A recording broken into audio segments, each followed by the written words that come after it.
Jeans, and I'm the VP Academic for this year's Biochem Chemistry Society. I'm Andrew Allison. I'm the VP Finance for the Society.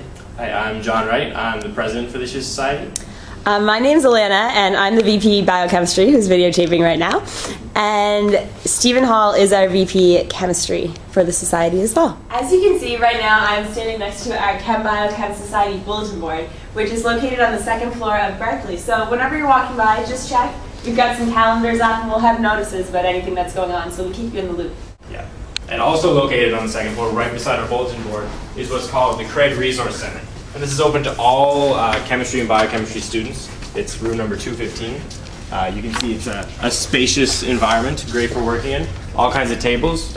We have computers to work at, and it's just a great place to come. So it's open to first-year students and fourth-year students alike. So if there's no room for the library during midterms, you can come on up here and maybe make some new friends. Guys, I'm Mike, and I work in Dr. Melly's lab, and we do nanoparticle research, which are these guys in here, and we look at the surface chemistry of these nanoparticles at the air-water interface, and we look at the film morphologies of these nanoparticles at that surface, and look for possible applications such as catalysts, sensors, and other biological applications. Hi, I'm Dr. Grant, and I'm the organic chemist in the department. So I teach introductory organic at the second-year level, and I also teach a course in bioorganic chemistry at the third-year level. Hopefully we will offer a course in physical organic at the fourth-year level this year as well. My research is mainly centers around organic synthesis. So synthesis, we come into the lab and we make molecules that we've designed for a specific purpose. We have a project on the go elucidating how a particular enzyme works, having to do with the enzyme cofactor biotin.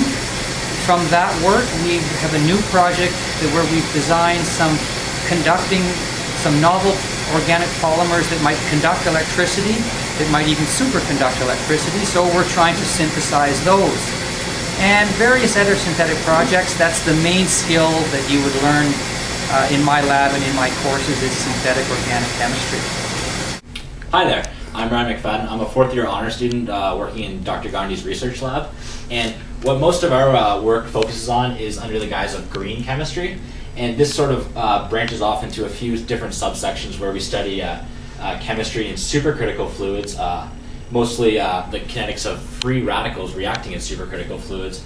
And we also work on a project that has a direct application to Generation 4 nuclear reactors. Also, we perform a lot of chemistry in ionic liquids, where we study synthesizing novel functional polymers and nanoparticles, as well as the kinetics of such processes. A lot of our work is done through studying these systems using the technique called muon spin resonance, or MuSR. And for this, we go to various places across the world and use large particle accelerator facilities to probe our reactions of interest. And as well, we also do a lot of computational chemistry, where we theoretically model the chemical reactions we're studying. Hi, I'm Stephen Duffy. I'm an environmental analytical chemist. I teach the environmental and analytical courses as well as first year. But my research is on environmental chemistry. And when I say environmental chemistry, I look at the environment, I look at the soil, I look at soil organic matter in particular, and I look at the humic substances in that soil. I look at humic acid and fulvic acid. And I use sophisticated analytical equipment like this GCMS to analyze the structure of this humic material. Hey guys, my name is Steve Hall. I work in Dr. Steve Westcott's lab. We're in the group called the Wild Toads. What we do in our lab is a lot of inorganic chemistry, a lot of chemical synthesis. For example, I've been making a new compound this summer. And last summer too I worked with him and we were working on creating new compounds. Other stuff that Westcott does is he likes to work on catalysts for certain organometallic reactions. And really, if you're interested in any sort of inorganic chemistry or metal chemistry, Steve Westcott is definitely a good guy to look into. Hey everyone, my name is John Wright. I'm a fourth-year honor student working in Dr. Glenn Breon's lab. Our lab group is called the Metalheads, reason being that we work primarily with the heavy P block metal elements. Elements include indium, thallium, and lead. We have 3 honors researchers working for Dr. Briand this year, one of whom works primarily synthesizing lead thiol or sulfur elements with hopes that they will be precursors for superconducting or semiconducting materials. We have another honors researcher who is he's developing a catalyst surrounding the metal aluminum with hopes to make biodegradable polymers, so green plastics, if you will. And my research focuses on making thallium chalcogen compounds, chalcogen being elements in the same group as oxygen, with hopes to produce precursors to superconducting materials as well. If I was an element, I'd have to go with oxygen because everybody needs oxygen. You know, I think I would be sulfur, because as I went with biotin, sulfur just seems to be, it may have this property where it doesn't overlap with second row elements, and so it can function perhaps as a switching element in frameworks made mainly of second row elements, because it's a third row element, and its 3 p orbitals overlap with the 2 p orbitals of the second row element. So it could be kind of a cagey, unique element. And if I was to be an element, I would say sulfur, simply because my name is Steve, and that starts with an S. If I would be any element, I would be neonium, because it's like hydrogen except lighter, and it can do a lot more neat things than hydrogen can. I guess if I had to be an element, and why I would have to be that element, I would pick zinc because it cures dandruff, and that's good. Alright, I'm Natalie Donaher, and I work for Dr. Campbell and Dr. Cockshut as a lab manager, equipment overseer, and also with their company, Environmental Proteomics, which I conveniently have a t-shirt on today for. So,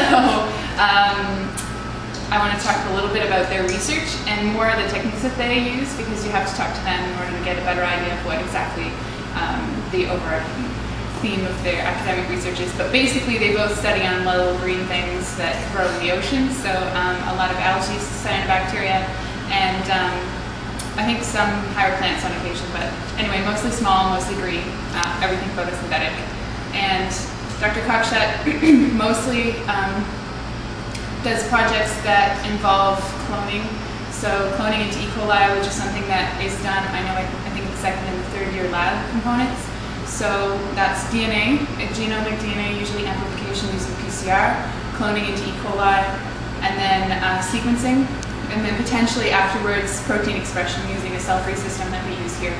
And then potentially quantifying the proteins that are created, and some other environmental studies that have to do with proteins and the amount of proteins that are created during certain growth conditions. But it's some DNA, it's some culturing of E. coli for cloning, and a lot of protein work, so Western blots. And some RT-PCR, so the last few years projects have been done using real-time PCR, which we have a new piece of equipment here that is brand new, very lovely, and nice to use, and very cutting edge. So if you do your research with her, you'll hopefully learn how to use that equipment. And the other person is Dr. Campbell. He also studies, but less to do with the DNA, less amplification and cloning going on with his projects. It's mostly having to do with proteins. And in particular, he does a lot more culturing of the organisms themselves, not the E. coli to do with cloning, but rather small green things. He does a lot of studies that modify the growth conditions of the cyanobacteria or the algae that he's growing, or whatever is of interest at the time, and quantifying the proteins and photosynthetic apparatuses that are changing in the different environments. So he does a lot of Western blots as well. And if you want some more hands-on experience with growing algae or cyanobacteria, those types of projects would be better suited to you. Hi, my name is Tyson McCormick. I'm in the biochem department. I teach protein biochemistry, experiential biochemistry, and then enzymology and metabolism, and advanced metabolism in winter term. I work on carbohydrate metabolism in hypoxia-tolerant fish and other ectotherms. And I also work on nanoparticle toxicology, how nanoparticles interact with proteins. So, hello. I'm Charles Bullerwell. I'm an assistant professor in the departments of biology and biochemistry. And I teach courses about nucleic acids biochemistry as well as microbiology. And some of my research is focused on chytrid fungi, which are pathogens of frogs and are actually responsible for amphibian die-offs all over the world. We're interested in the biochemistry and the mitochondrial biology of those pathogens.